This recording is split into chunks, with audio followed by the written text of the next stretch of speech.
तर काँग्रेसनं एखाद्या राज्यसभा किंवा विधान परिषद जागेसाठी कुढत बसू नये असा सल्ला ठाकरेंच्या शिवसेनेनं दिलेला आहे सामनाच्या अग्रलेखातून। केंद्रामध्ये सत्ता मिळवायची असेल तर राज्यामध्ये आघाड्या मजबूत करा। मित्रपक्षांशी एखाद्या विषयावर अंतर राखणं हा संकुचितपणा ठरेल असं सामनामध्ये म्हटलंय। त्यावर आता काँग्रेस नेते नाना पटोलेंनी उत्तर दिलंय। हायकमांडनं परवानगी दिली तर विधानसभा अध्यक्षपद सोडण्यावरून आपल्यावर टीका करणाऱ्यांचा बुरखा फाडेन असा इशारा पटोलेंनी ठाकरेंच्या शिवसेनेला दिलाय।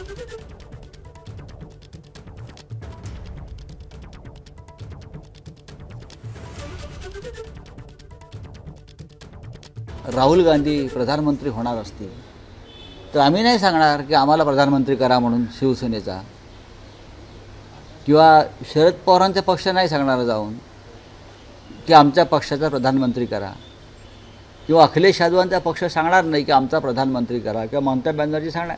आम्ही म्हणणार काँग्रेसचा प्रधानमंत्री करा।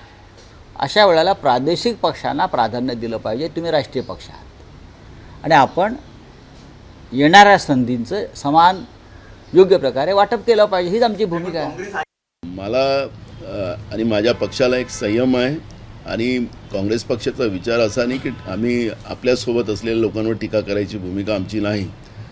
पण जास्तच अति झालं तर हायकमांडची परवानगी घेऊन जे आमच्या हायकमांडलाही माहीत आहे ती घटना सगळी, त्याच्यामुळे हायकमांडची परवानगी घेऊन मी वास्तविकता लोकांच्या समोर मांडू। म्हणजे सगळे जे टीका करणारी लोक कशी उघडे पडतील त्यांना माहीत आहे। मग हायकमांडने मला परवानगी दिली तर मी हा पडदा कसा फाडायचा ते मला माहिती आहे। तर काँग्रेसचे प्रवक्ते सचिन सावंत यांनी संजय राऊतांना एक्सच्या माध्यमातून उत्तर दिले। बघूया, बघा ते काय म्हणतात। पत्रकार आणि राजकीय प्रवक्ते अशा दोन्ही भूमिका वठवताना संजय राऊतांची अनेकदा गल्लत होते।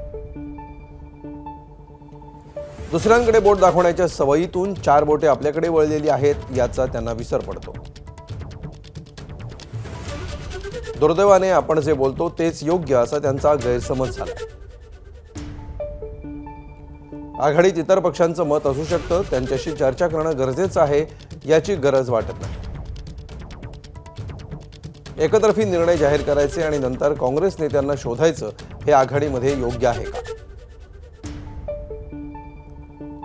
असं झालं नसतं तर महाविकास आघाडीची मुंबई आणि चंद्रपूर महापालिकेमध्ये आज सत्ता असते। आम्ही भाजप विरोधात प्रामाणिकपणे लढत असल्यामुळे त्यांच्याकडे वळलेली 4 बोटं दाखवण्यात रस नाही।